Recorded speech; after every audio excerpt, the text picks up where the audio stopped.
इलाइटकॉन international का ये share 196 rupees के ऊपर आ चुका है। तो वीडियो को पूरा देखिए, आपको सब कुछ समझ में आ जाएगा। देखिए यहाँ पर आज इसका लोअर सर्किट लगा है। पिछले कुछ दिनों से लोअर सर्किट लग रहे हैं। पहले अपर सर्किट लगते हैं, फिर लोअर सर्किट। तो एक बात मैं आपको बता देता हूँ, अपर सर्किट लगता है जिस स्टॉक के अंदर और लोअर सर्किट भी लगता है, ऐसे स्टॉक से दूर रहिए, नहीं तो लॉस हो सकता है। जैसे मैंने बताया था, पहले भी वीडियो बनाई थी, उस टाइम बताया था कि ये स्टॉक कभी भी लोअर सर्किट लगा सकता है, क्योंकि इस स्टॉक का फंडामेंटल, फाइनेंशियल, प्रमोटर्स की होल्डिंग कुछ भी कंप्लीट नहीं है।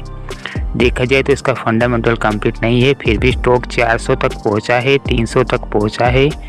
तो ये स्टॉक कभी भी लोअर सर्किट लगा सकता है, तो बिल्कुल भी इन्वेस्ट मत कीजिए। तो मैंने पहले भी वीडियो बनाई थी और बताया था, जो सही इन्फॉर्मेशन थी वो बताई थी। अब देखिए न्यूज़ निकल कर आ रही है कि लोअर सर्किट ही लग रहा है। देखिए पिछले कुछ दिनों से, तो अगर जिन्होंने ज़्यादा प्राइस में बाय किया हुआ है तो वो लॉस में ही है।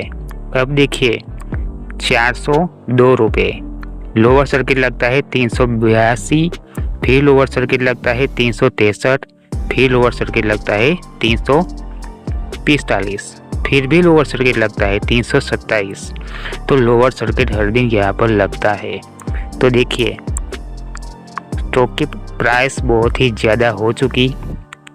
यहाँ पर देखिए 1 रुपये का पेनी स्टॉक 400 तक चला गया और अब लोअर सर्किट लगा रहा है। तो वॉल्यूम कंप्लीट नहीं है। फंडामेंटल में देखिए मार्केट कैप 31,000 करोड़ है, लेकिन पी रेशियो बढ़ चुका है।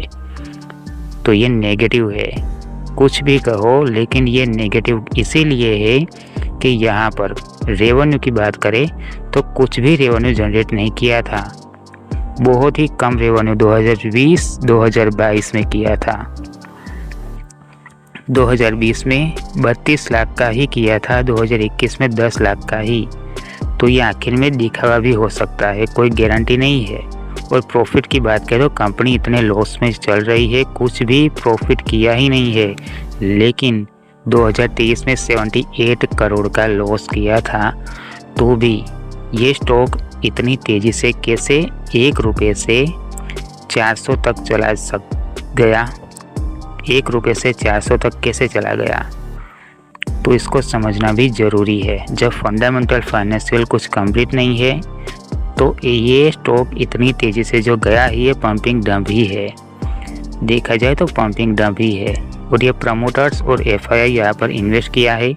अगर ये स्टॉक इतना ही कंप्लीट होता तो यहाँ डीआईआई की भी इन्वेस्टमेंट हो सकती थी, लेकिन डीआईआई की इन्वेस्टमेंट हो तो भी ये स्टॉक कंप्लीट नहीं है, क्योंकि कुछ भी नहीं है इसके अंदर।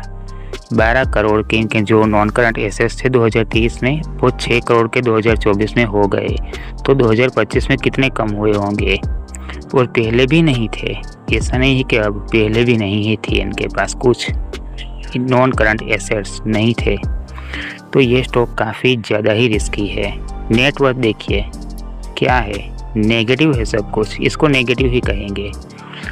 तो जो मैं वीडियो बनाता हूँ उसमें सही इन्फॉर्मेशन होती है, वो ही मैं आपको बताता हूँ, क्योंकि मैं सब कुछ रिसर्च करने के बाद ही वीडियो बनाता हूँ, ताकि किसी नए इन्वेस्टर्स को और किसी रिटेल इन्वेस्टर को लॉस ना हो।